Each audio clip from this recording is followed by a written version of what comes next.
So the decisions and trade-offs that are made that can create vulnerability in the first place are made throughout the system, making it hard for individuals to reduce their vulnerability. And it's generally recognised that reducing disaster risk and building resilience is a shared responsibility. I'm very impressed with the framework. It has some very important characteristics that has been absent from the conversation in the past. So one is that it's very much taken a systems view.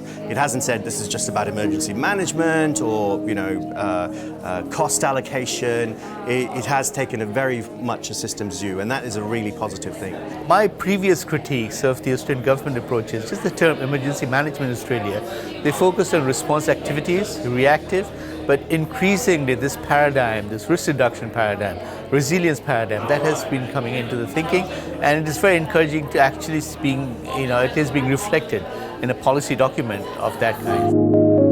So from what I've seen today, the National Disaster Risk Reduction Framework is pretty much state of the art in terms of the international body of literature and thinking on disaster risk management and resilience building. The fact that it's taking a systems-based approach and that it's focusing not just on emergency management but also on how risk is managed within that system before the event, engaging multiple stakeholders, is very much at the forefront of frameworks internationally. It's really about understanding cumulative impacts of decisions, that multiple decisions and the interdependencies, and how that cascades down and impacts on people and ultimately impacts on the people living in those areas or the people working in those areas. So it's really thinking more of a place-based type approach rather than just, I'm responsible for infrastructure, I'm responsible for this. It's thinking more about place-based systems approach. At the end of the day, it's going to land on the individual institutions to make the right decisions to deal with this. And it's going to be very difficult for them if the problem isn't shared by all Australians. So the framework sets the right policy environment. It is up to us to enable it and ensure that Australia is protected. Because these are different decision makers in different organisations in different sectors, in order to be able to try and stop this from happening and reducing our vulnerabilities, we actually have to bring all those people together so that they understand how each one depends on the decisions being made by others.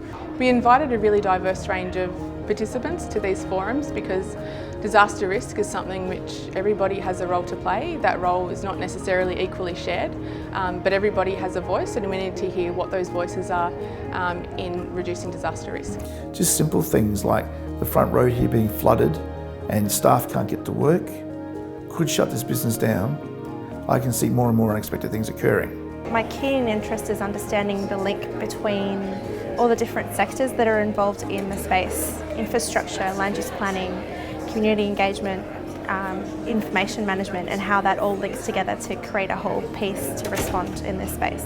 To me, it was very informative because it's not often that we get to hear about other things other than your own organisation or emergency management or disaster risk assessment. So traditionally we see the emergency services personnel, and what we've got is a great group of people here today to actually start to hear and learn and start those national conversations around how we can prepare our communities for disasters.